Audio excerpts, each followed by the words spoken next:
What if I told you that the FIA, without sanctioning Ferrari and without declaring Lewis Hamilton's car illegal, ended up revealing that the SF-26 was using such an aggressive interpretation of the regulations in Bahrain that it left all the teams completely shocked?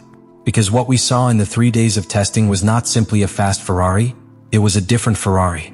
A car that entered the curves with almost perfect stability, that came out with brutal traction, and that, at the end of the straight, continued pushing when others were already beginning to run out of energy.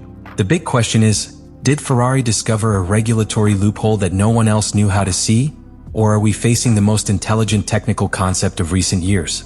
To really understand what happened in the 3 days of testing in Bahrain, we must first break a very dangerous narrative that began to circulate.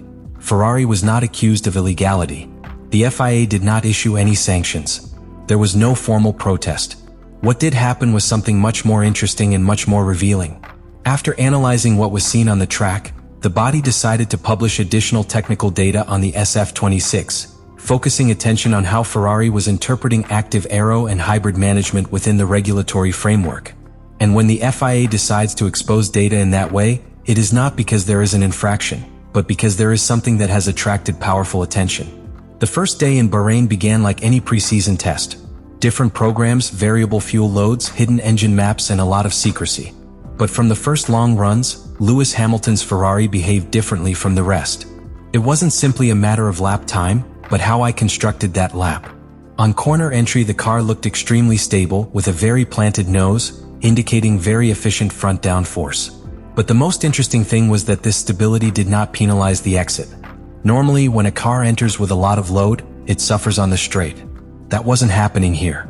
What analysts began to detect is that the SF-26 was not operating as a single-seater with a single aerodynamic state, but rather seemed to change its behavior within the same sequence of curves. It dynamically adjusted the load and synchronized that variation with the hybrid deployment. This is key, because in the new era of power units with 50-50 energy distribution, electrical management is as important as aerodynamics. Ferrari was combining both as if they were a single integrated system. During the second day, that suspicion turned into technical evidence. In the long simulations, it began to be noticed that Ferrari was one of the few teams that did not show clear signs of energy clipping at the end of the long Sakhir straight. While other cars seemed to lose thrust in the last few meters, the SF-26 continued to accelerate consistently. This means that energy management was optimized to the millimeter. They weren't overspending at the start of the stretch, nor were they draining the battery prematurely.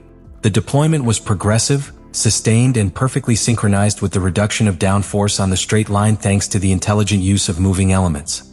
Now comes the most delicate part of all this, because what Ferrari showed in Bahrain was not only efficient, it was potentially destabilizing for the technical balance of the grid. When one team finds an aggressive interpretation of the rules and proves it works for 3 consecutive days, the rest don't just watch. They start to worry. This has direct consequences for rivals. Because if Ferrari has managed to integrate active aero and hybrid deployment as a single system, then copying it is not simply modifying a wing or reprogramming an engine map. It involves redesigning the philosophy of how the car transitions between curves and straights. And that, in the middle of the season, is practically impossible without compromising the operating window of the car. Here appears the great risk. Because the SF-26's own behavior suggests that it works in an extremely narrow window.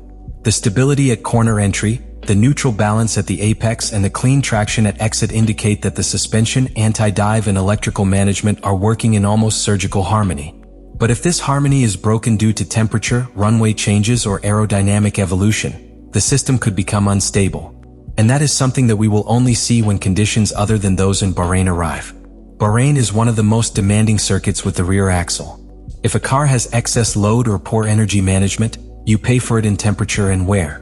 However, Ferrari showed contained degradation on long runs, especially on medium compounds. This indicates that the car is not only efficient on one lap, but also sustainable over a long stint. And when a team achieves efficiency and sustainability at the same time, we are talking about a very solid technical foundation. Politically, this also moves the board. Because by publishing additional technical data, the FIA sends an implicit message. What Ferrari is doing is legal, but it is being watched. That creates pressure. Rivals must now decide whether to protest, try to reply, or push for a future technical directive. And Ferrari, meanwhile, plays with the advantage of having been the first to exploit that interpretation. In the next act, we can get into the projection. what this means for the start of the season and why Bahrain could have been the first serious warning that Ferrari is not only back, but has found something that others are still trying to understand. And now we come to the most important point of this whole story. Because what happened in the 3 days of testing in Bahrain was not simply a technical demonstration. It was a silent warning to the rest of the field. When a team finds an aggressive interpretation of the regulations and manages to sustain it for 3 consecutive days without obvious failures, without reliability problems, and without a clear drop in performance in long runs, that is no longer an experiment. It becomes a declaration of intent. Ferrari did not dominate the headlines for a scandalous lap. He dominated the internal conversations of the paddock by how he constructed each lap. The synchronization between active aero and hybrid management not only gave it top speed, it gave him control of the rhythm. And in Formula 1, pace control is what defines championships. Because let's think about what this implies at a competitive level. If the SF-26 can enter a corner hard with a high load, rotate with neutral balance, and exit with perfectly dosed electrical deployment, then it has a structural advantage. It does not depend exclusively on the classification. It doesn't depend solely on the strategy. It can adapt to traffic, it can better manage the battery in dirty air, and it can defend or attack without entering into an energy crisis. That changes the game. In addition, there is a psychological factor that cannot be ignored. When the FIA publishes additional technical data after observing something unusual, the internal message is clear. This is legal, but it is different.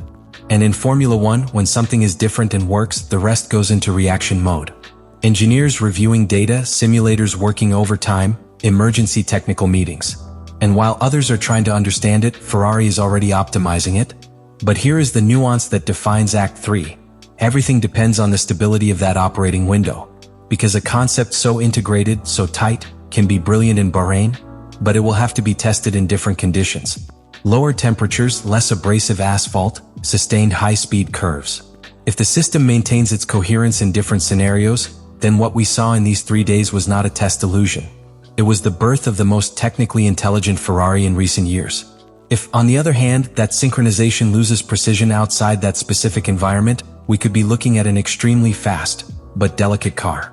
What is indisputable is that the 3 days in Bahrain left a strong conclusion. Ferrari did not cross the line of the regulations, but walked right on the edge with an aggressive and perfectly calculated performance. And that's exactly what teams that want to win championships do. Bahrain was not the start of the championship. It was the warning. What we saw in the 3 days of testing in Bahrain was not simply a competitive Ferrari. It was a conceptually different Ferrari.